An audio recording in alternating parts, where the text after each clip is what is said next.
네, 지난 시간 이어서 하박국 공부 계속 하도록 하겠습니다. 지난 시간에 에, 자, 하박국이 다시 하나님 바벨론을 들어서 이렇게 하시면 안 되죠. 그래도 하나님을 경외하는 그 하나님의 백성을 어떻게 안 믿는 사람들을 들어서 그런 식으로 하십니까? 그 사람들이 더 악한데요. 하나님도 안 믿는데요. 다른 나라를 이렇게 하고 하나님도 안 믿고 이런데 이게 옳습니까? 라고 따져 묻고는 너무했나 그러면서 지금 기다립니다. 하나님에 대해서 어떻게 응답하실지 기다리는데 하나님이 정말 마음에 잘 새겨라. 예, 판에 명백히 새기라는데 그냥 이게 뭐 나무판 이게 중요한 게 아니고 정말 너희는 이 일에 대해서 마음에 잘 새겨라. 이 묵시는 정한 때가 있다. 이제 이런 일들 결국은 이제 재림까지 이르는 일인데 이거 반드시 이룰 거니까 잘 마음에 새겨서 기억하고 있어라. 그리고 해주신 말씀이 잘 알려진 이 말씀입니다. 자, 바벨론은 이렇게 될 것이다. 요즘으로 하면은 세상은 이렇게 될 것이다. 세상의 가치는 이렇다. 교만한 사람들 있고 정직하지 못하고 이렇지만 그럼 그 세상 속에 사는 믿는 자들, 성도들, 의인은 그럼 어떻게 살 거냐?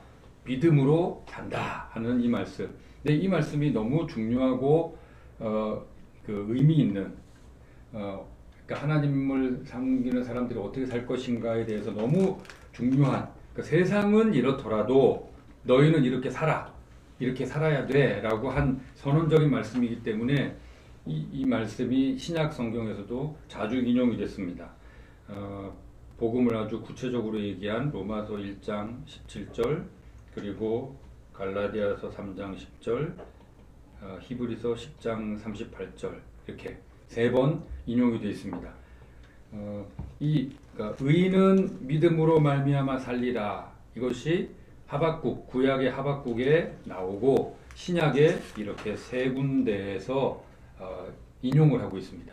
그래서 의인은 믿음으로 말미암아 살리라 이 구절은 총 성경에 이렇게 네 번 나옵니다. 네 번 이렇게 나오는데 그러면 우리는 굳세게 우리 믿음으로 삽시다. 예수님 잘 믿읍시다. 이렇게 생각하기가 쉬운데요. 그렇죠. 우리는 예수님 믿고 살아야 되죠. 그러나 주의해야 될 것이 있습니다. 지금 하박국 여기에서 말하는 의인은 믿음으로 말미암아 살리라 하는 이 믿음이 믿습니다. 난 예수님 믿습니다. 예수님 믿으면 천국을 갈 겁니다. 이것일까? 아닙니다. 여기에서 우리가 좀 이제 고민을 좀 해봐야 되는 거죠. 여기에 나오는 이 믿음이라는 단어, 여기에 이 색깔을 좀 칠하겠습니다. 이 믿음이라는 단어, 이 믿음이라는 단어가 있는데 이 믿음이라는 단어는 이게 좀 독특한 단어이기 때문에 이 성경에 쓰여진 히브리어로 한 단어를 하나 쓰겠습니다.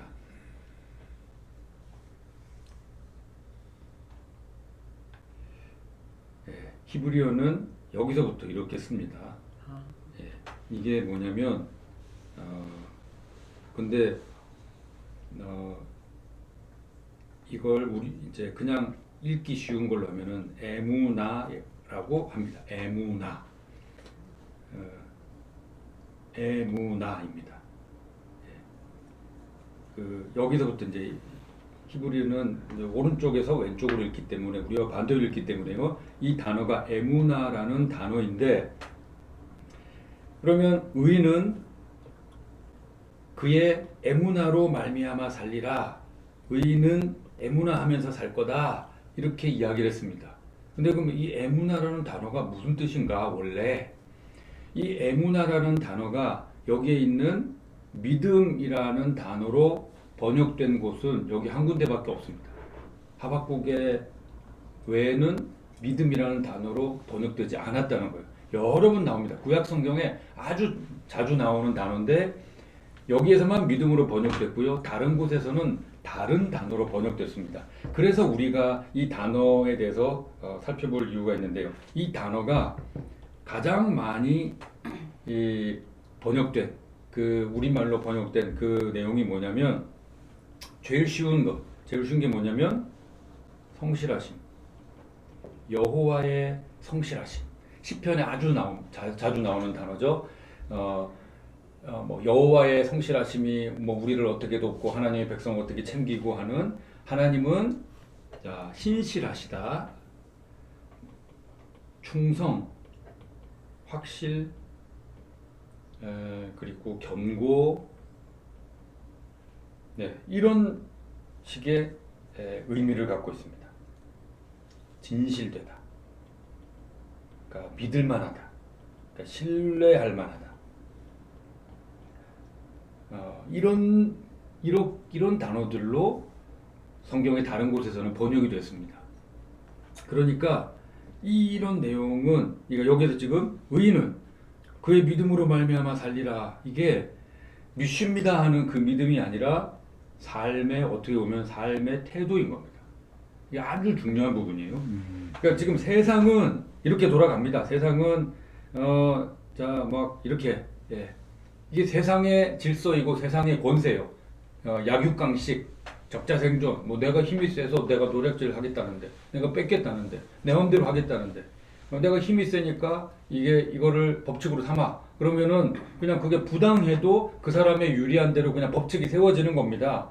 그냥 법도 이렇게 만들어졌다가 좀 불리한데 바꾸고, 이런 전횡 같은 일들이 벌어지는 거죠. 그러니까 법이라고 세워줘도 실은 그게 의로운 법이 아니라 사실은 악법이고 누구에게 유익을 주는 법이고, 다른 더 많은 사람들, 가난하고 힘든 사람들, 뭐 요즘으로 하면 서민들은 사실 더 힘들게 만드는 그런 법인데, 법이 그렇게 됐다 그래가지고 마치 정의처럼 그렇게 강요하는 일들이 벌어진다는 겁니다. 근데 그래, 세상은 그렇게 돌아간다. 약육강식으로 돌아가고 힘센 놈이 마음대로 하는 그런 식으로 돌아가지만, 하나님을 믿는 사람들, 의인은 어떻게 살아야 되느냐? 에무나로. 어떻게? 하나님의 성실하심처럼. 하나님이 그 약속을 지키시고 신실하게 하나님의 백성에게, 여기에도 나오죠. 반드시 응하리라. 이렇게 약속하셨으면 그것을 지키고 그렇게 행하셨던 것처럼 확실하게, 충성되게, 변치 않는, 견고하게, 그래서 신뢰할 만한 그런 태도로 그런 삶을 살라는 겁니다. 그러니까 어떻게 보면은 이것은 신앙적인, 이 에무나라는 단어는 신앙적인 단어라기보다는 오히려 우리의 삶의 태도, 어떤 인간의 격조, 품격, 뭐랄까요? 그 영어로 하면은 이제 인테그리티라고 하는 그 사람의 됨됨이, 그러니까 사회 질서는 이렇게 돌아가고 세상 유행과 풍조는 이렇게 돌아가고 엉망진창이지만, 하나님을 믿는 너희는 하나님의 그 성품을 받아 하나님 닮은 모습으로 이렇게 사는 거야. 이 삶을 사는 게 의인이야. 의인은 이걸로 살아요. 세상은 이렇게 돼도 막 복잡하게 막 이렇게 돼도 의인은 이걸로 살아요. 그러니까 이 삶의 태도가 보이면 이 사람이 의인인 것이죠. 그냥 일요일 되면 성경책 끼고, 요즘은 성경도 안 끼고 가죠. 그냥 폰 하나 들고 교회 가야지. 그래서 교회 가는 그게 그냥 단순히 의인, 뭐 신자 이렇게 되는 게 아니라 그의 삶의 모습에서, 그러니까 약삭 빠르고 세상 유행 따라서 이렇게 했다가 저렇게 했다가 다른 사람들이 그러듯이 나도 세상 단물 빨고, 그게 아니라 변치 않는 하나님의 모습처럼 그렇게 살아가는 그 사람이 의인이다. 세상 질서 속에서 이렇게 난리가 나고 그랬을 때 하나님의 사람들이 이렇게 살아가기를 하나님이 기대하시는 겁니다. 그래서 의인은 이렇게 살 거야. 그 삶으로 의인됨이 증명될 거야. 그럼 어떻게 보면은 하박국 2장 4절 이 말씀은 뭐 믿음, 물론 바울이 로마서 1장 17절과 갈라디아서 3장 10절에서 이야기할 때 이 믿음에 대해서 이야기했습니다. 그런데 이 믿음 역시 그냥 립 서비스의 믿음이 아니라 야고보서에서 말하는 기본적으로 바울도 유대계죠. 유대인입니다. 그러니까 이 믿음이 에무나라는 단어라는 것을 충분히 알고 있었습니다. 그러니까 그 삶에 기반된 믿음의 고백, 그 삶이 어디서 나오느냐? 예수 그리스도를 믿기 때문에 그 신실하신 예수 그리스도, 하나님의 약속대로 이 땅에 오신 예수 그리스도를 믿기 때문에 그 예수 그리스도를 닮는 삶을 사는 것이 믿음이다. 그런 거죠. 그래서 히브리서 10장 38절에도 오직 의인은 믿음으로 말미암아 산다. 그 삶의 태도가 뭐냐? 여기서 이어지는 것이 히브리서 11장이죠. 믿음장. 그래서 그 믿음의 사람들, 모세가, 노아가, 모세가, 아브라함이 그렇게 쭉 이제 그 믿음의 사람들이 나오는 겁니다. 그 믿음의 사람들은 어떻게 살았어요? 이렇게 살았죠. 세상이 그렇게 되지 않았지만 그 믿음의 사람들은 하나님을 의지하면서 하나님 앞에서 이렇게 살았다는 겁니다. 그래서 이 하박국서에서 하는 이 의인은 믿음으로 말미암아 살리라 하는 이 말씀에 정말 제대로 눈을 뜨고 이 믿음의 그 내용에 대해서 우리가 바로 새길 수 있어야 되겠습니다. 그러니까 지금 그 앞에 시편이나 그 앞에 많은 책들에서 여호와의 성실하심, 그러니까 하나님의 에무나, 하나님은 믿을 만하신 분, 우리가 신뢰할 만한 분, 의지할 만한 분, 그래서 에무나라고 했는데 하나님이 그걸 요구하신 거예요. 지금 나라는 망해가고 난리가 나고 국제정세는 변해가고 그냥 너무 혼란스럽습니다. 그런데 성도는 어떻게 살아야 되느냐? 하나님을 믿는 사람들은 어떻게 살아야 되느냐? 에무나로 살아. 나의 에무나 알지? 너희도 그렇게 사는 거야. 하나님이 그렇게 말씀하신 거죠. 아마 이렇게 딱 끝났을 때 의인은 그의 에무나로 말미암아 살리라 그랬을 때 잠깐 여기서 하박국이 숨이 턱 막히지 않았을까 그런 생각을 해봅니다. 뭐랄까요, 약간 충격적인 그런 우리가 이렇게 그래도 하나님 믿고 성전도 있고 이런 생각을 했었는데 그게 아니라 하나님의 에무나가 있어야 된다고 하니까요. 근데 지금 유다 백성에게는 하나님의 에무나가 보이지 않는 상황이니까 하나님의 백성 의인이라고 할 수 없죠. 그러니까 바벨론보다 의인이라고 할 수 없는 상황을 하나님이 어떻게 보면은 그 기준으로 제시해 주신 겁니다. 니네는 결코 바벨론보다 더 의인이 아니야. 하나님 쟤네들 이렇게 해요 그랬는데 니네도 똑같아. 니네도 이렇게 했잖아. 바벨론보다 의인 아니다. 바벨론이 더 악하니까 그 악한 자가 너희 하는 거 그거 잘못된 거라고 이야기하지 마. 근데 하나님이 그렇게 말씀하셨어요. 하박국이 여기서 숨이 턱 막혔을 겁니다. 더 변명하거나 하나님 앞에 이런 이게 하나님 하시는 게 지금 옳습니까? 라고 다시 논박하지 못하는 그런 시점이 되지 않았을까. 네, 그렇게 볼 수 있겠습니다.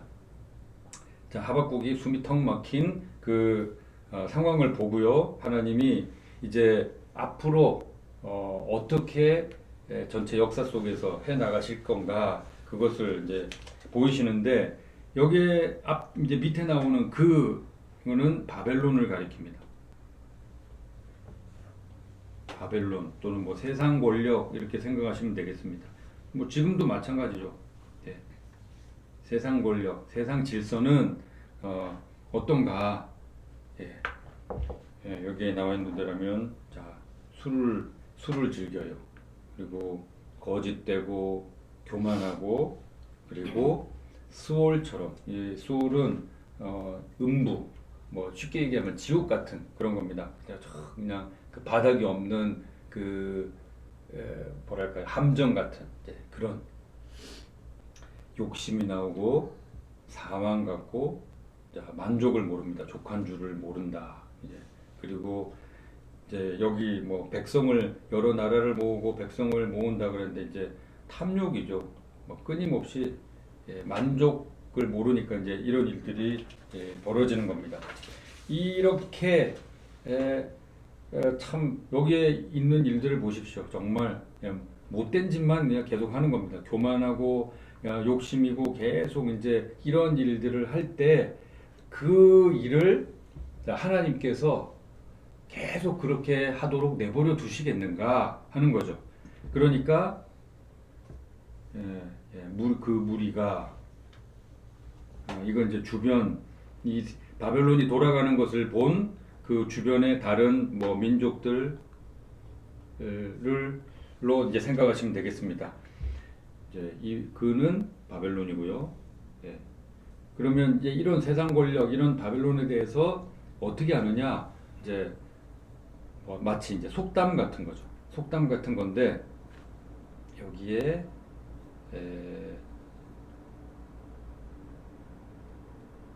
일단 무섭게 시작합니다. 화 있을진저. 화 있을진저 이렇게 하는데 이 아래도 지금 이렇게 여기도 나오고요. 또 여기도 화 있을진저 이렇게 나옵니다. 그러니까 저주의 선포죠. 저주의 선포. 이렇게 뭐 하나님이 도구로 쓰시기 때문에 잠깐 그렇게 사용되긴 하지만 이렇게 사는 자들 이걸로 그냥 계속해서 사는 자들이 계속 잘 먹고 잘 사는 게 아닙니다. 하나님이 저주하는 대상이에요. 망할 수밖에 없어요. 그래서 하나님이 이미 그렇게 하신다는 겁니다. 근데 속담으로도 그런 게 있다. 내용이 이 사람들이 어떻게 하느냐? 자기 소유가 아닌 것을 모으는 자요. 볼모 잡은 것으로 무겁게 짐진 자요. 그렇습니다. 그러니까 이게 이런 바벨론의 모습이 뭐냐면, 자, 하나님이 바벨론에 대해서 그래 이 정도 해라고 허락해 주신 바가 있어요. 각 사람들에게도 너 이 정도 해라고 허락해 주신 바가 있습니다. 그런데 사람은 악하기 때문에 그 허락해 주시는 그 경계에 멈추지 못합니다. 반드시 넘어서게 돼 있어요. 뭐 이스라엘의 다윗 왕 같은 경우에도 많은 아내를 취했습니다. 뭐 사울에게 쫓겨서 도망 다니는 와중에도 뭐 아내가 뭐 하여튼 여러 명이에요. 참 여유가 있어요. 네. 그 도망 다니면서도 어떻게 그렇게 그 여러 명의 아내를 거느렸는지 모르겠지만 그런데 그런 다윗이 그렇게 허용을 했음에도 불구하고 그 선을 넘는 일이 벌어지죠. 그게 바로 남의 아내, 이제 우리아의 아내였던 밧세바를 범하는 일을 하는 겁니다. 그래요 사람이. 그러니까 지금 이 내용들은 하나님이 허락하신 그 범위, 경계를 넘어섰다는 겁니다. 자기 소유가 아닌데 자기 것처럼 끌어모으고 볼모 잡은 것으로 무겁게 짐을 집니다. 이런 태도에 대해서 여기에 너는 여전히 바벨론입니다. 그를 억누를 자들이 갑자기 일어난다. 너를 괴롭힐 자들이 갑자기 일어난다. 네가 그들에게 노략을 당할 것이다. 그러니까 오히려 이제 바벨론이 억누름을 당하고 바벨론이 괴롭힘을 당하고 바벨론이 노략을 당한다는 겁니다. 원래 자기가 했던 일이에요. 여기에 억누르다라는 건 저당 잡다라는 뜻입니다. 원래 단어는 저당 잡다. 그리고 괴롭힌다는 건 떨게 한다는 거예요.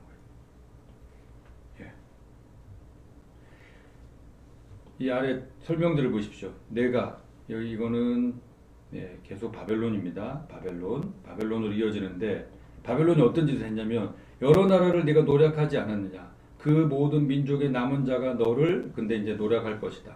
이는 왜 네가 바벨론이 그런 일을 당하냐면 사람의 피를 흘리고 땅과 성읍과 그 안의 모든 주민에게 네가 정말 못된 짓을 그동안 많이 했기 때문이다. 이제 이런 일을 한 거죠. 했기 때문에 이런 일을 당할 거야. 그게 누구죠? 바벨론에 대해서 이런 일을 행한 자가. 하루아침에 바벨론은 망해버렸습니다. 그리고 그 바벨론을 대신하면서 세워진 나라가 페르시아죠. 예. 그러니까 이제 바벨론은 지금 요즘으로 하면은 이라크, 이 페르시아는 이란입니다. 그러니까 이라크 사람들로서는 이제 바벨론, 우리의 조상 바벨론 이제 이렇게 생각하고 있는데 이란의 조상인 페르시아가 바벨론을 하루아침에 확 이제 무너뜨리고 페르시아 제국이 더 강성한 페르시아 제국이 세워졌거든요. 그러니까 이라크 바벨론의 후예인 이라크로서는 이제 이 페르시아의 후예인 이란을 뭐 이뻐할 수가 없죠. 그래서 지금까지 계속 그렇게 사이가 안 좋게 원수지간처럼 그냥 마치 우리도 그 옆에 어떤 나라 있지 않습니까? 저기 바다에 둥둥 떠 있는 나라 안 좋아질 때 이건 이제 어쩔 수 없는 거예요. 그냥 그런 감정으로 꼭 이렇게 그 배경이 지금 이제 성경에도 이렇게 나와 있습니다. 그러니까 바벨론이 그런 짓을 했고 하나님이 그 일에 대해서 한 나라를 세우셔서 바벨론을 그렇게 여기 있는 대로 저주하셨어요. 그래서 이런 일이 벌어진 것입니다. 네가 그런 거 했기 때문에. 그러면 자 바벨론 입장에서는요, 자기들도 알아요. 우리가 이제 막 이렇게 압제를 이렇게 행했기 때문에 반발이 일어날 것이다. 반발이 일어나고 그러면 우리는 안전을 도모해야 되겠는데 저 뭐 반발이나 폭동이나 이런 거 일어날 때도 우리는 안전하게 있어야 되겠는데, 그래서 이 사람들이 하는 일이 뭐냐 이런 거 합니다. 재앙을 피하기 위하여 높은 데 깃들이려 하며 자기 집을 위하여 부당한 이익을 취하는, 그렇게 하는 거죠. 그러니까 높은 데 깃들인다. 야, 높은 데. 자, 요즘 그 부자들 다 높은 데 살잖아요. 펜트하우스 이런 데. 그러니까 크게 빌딩 높게 짓고 저 밑에서는 뭐 무슨 일이 일어나도 저 이제 펜트하우스 그거 높은 데 그 고층 아파트 높은 그 고층의 아파트 거기에서는 뭐 그냥 뭐 밑에는 시끌벅적해도 여기는 안전해요. 뭐 밑에는 뭐가 있고 뭐 그렇다고 하는데도 위에는 그냥 그래서 사람들이 자꾸 이제 높은 데 올라갑니다. 제일 잘 사는 사람이 제일 높은 데 살아요. 그래서 사람들이 높은 데 깃들이려 합니다. 자꾸. 그리고 올라가려고. 이런 세상에 그런 어려운 일들이 막 달려들어도 나는 거기 아무런 영향 받지 않아. 그러고 자꾸 이제 높은 데, 더 좋은 데 그렇게 올라가려고 합니다. 이 일이 무익하게 된다는 거죠. 하나님이 선언하셨어요. 화 있을진저. 화 있을진저. 그런다고 될 것 같아? 택도 없어. 하나님이 저주하시면 그 저주가 임합니다. 근데 자, 재앙을 피하기 위해 높은 데 깃들이려 하며 자기 집을 위하여 부당한 이익을 취하는 자에게 화 있을진저. 이 거를 공동번역 성경은 아주 독특하게 좀 사실 요 2장 9절이 이해하기가 좀 어려운 구절이죠. 저렇게만 이야기했을 때 우리가 좀 이해하기 어렵습니다. 이걸 어떻게 번역을 했느냐? 자, 여기 높은 데 깃들이고 부당한 이익을 취하는 자, 이거를 어떻게 번역했냐면요. 저만 잘 살겠다고 남을 등치는 것들아. 이해가 확 되죠. 이렇게 번역을 했습니다. 그러니까 자기에게 그러니까 불이익이 닥치는 것을 못 견뎌요. 자기는 조금이라도 손해 보려고 하지 않아요. 그래서 높은데 감히 그러니까 손해 보지 않는 그런 자리에 딱 그냥 아무도 못 건드리는 그런 자리에 오르려고 하면서도 자기 집을 위하여 부당한 이득은 취해요. 그냥 해먹을 수 있는 건 다 해먹고 이렇게 하는 자. 다른 번역 성경에는 저만 잘 살겠다고 남을 등치는 것들아 너희에게 화가 있을 것이다. 그렇게 하나님이 말씀하신다는 겁니다. 그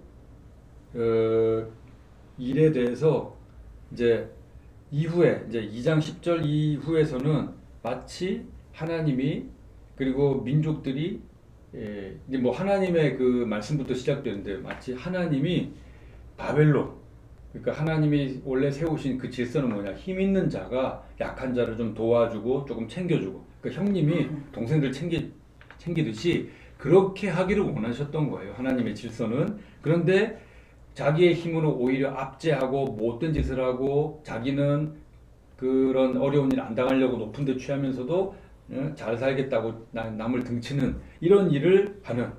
그러니까 자기가 많아요. 여기 조금 있어요. 그러면 자기 있는 거 조금 나눠주고 니도 잘 살아 이렇게 하는 게 아니고 그 조금 있는 것까지도 홀딱 뺏어가지고 자기 걸로 챙기는 이런 놈들 하나님이 어떻게 하는가? 자, 내가 많은 민족을 멸한 것이 내 집에 욕을 부르며 내 영혼에게 죄를 범하는 것이 되었도다. 그것이 그러니까 자기는 자기의 영광, 자기의 업적, 자기의 마치 메달처럼 생각하려고. 이게 어떤 거냐면 예를 들면 저기 어떤 부족에 가면은 이제 다른 사람을 뭐 예를 들어 죽였어. 죽이면은 그 사람의 그냥 해골 뭐 이런 거가 이제 자기의 전리품처럼 막 목이 걸고 나 이 정도 행하는 사람이야. 뭐 이제 이렇게 하는데 그게 오히려 그 사람에게 저렇게 잔인하다니 저렇게 야만적이라니 모욕이 되는 것처럼 그렇다는 거죠. 그리고 또 이게 치명적인 이제 뭐 영적인 교훈이죠. 내 영혼에게 죄를 범하는 것이 되었도다. 누구에게 죄를 범해요? 자기 자신입니다. 이게 아주 중요한 겁니다. 그러니까 다른 사람 내가 이익을 위해서 다른 사람을 해하고 뭐 탈취하고 그러면 내가 이것 때문에 또 부자가 됐어 이렇게 할 수 있겠지만 그 행동이 결국은 자기의 영혼을 상하게 하는 자기 영혼도 망하게 하는 아주 못된 일이라는 거죠. 그래서 그 선을 넘는다는 것, 선을 넘어서 자기 소유 아닌 것에 대해서 욕심을 부리고 이런 일을 하는 것에 결국은 자기 영혼을 망가뜨리는 일이 된다는 겁니다. 내 영혼을 마치 파우스트처럼 내 영혼을 마귀에게 팔아넘기는 것은 마찬가지예요. 내 영혼이 좀먹고 내 영혼이 망해가는 것에 대해서 무감각하게 된다는 겁니다. 이것이 바로 영혼의 문둥병이죠. 영혼의 문둥병. 자기가 망해가는 걸 몰라요. 인식하지 못한다는 겁니다. 그러나 자기는 그렇게 무감각하고 이상해지지만 어떤 일이 벌어져요? 담에서 돌이 부르짖고 집에서 들보가 응답하리라. 옆에서 압니다. 옆에서. 얘네들이 오히려 이 피조물 자기를 지키기 위해서 담을 쌓아놓고 자기의 집을 견고하게 세우기 위해서 들보를 그렇게 얹어 놓았는데 걔네들이 이제 우리로서 상상이 안 되죠. 이게 마치 뭐 문학적인 기법 맞습니다만은 우리로서는 보이지 않지만 이게 영적인 일이기 때문에 걔네들이 이거는 기초가 없는 겁니다. 부당하게 세워진 겁니다. 견고하게 있을 수가 없습니다라고 걔네들이 오히려 뭐랄까요? 부르짖고 이 세상의 한탄과 원망과 그런 것에 대해서 걔네들이 응답을 한다. 걔네들이 반응을 한다. 이제 이런 그러니까 의인화된 아주 문학적인 표현이면서도 아주 신랄하게 저주의 그 질과 농도에 대해서 하나님이 아주 무서운 선언을 하고 계신다고 볼 수 있겠습니다. 네, 오늘은 여기까지 하도록 하겠습니다. 감사합니다.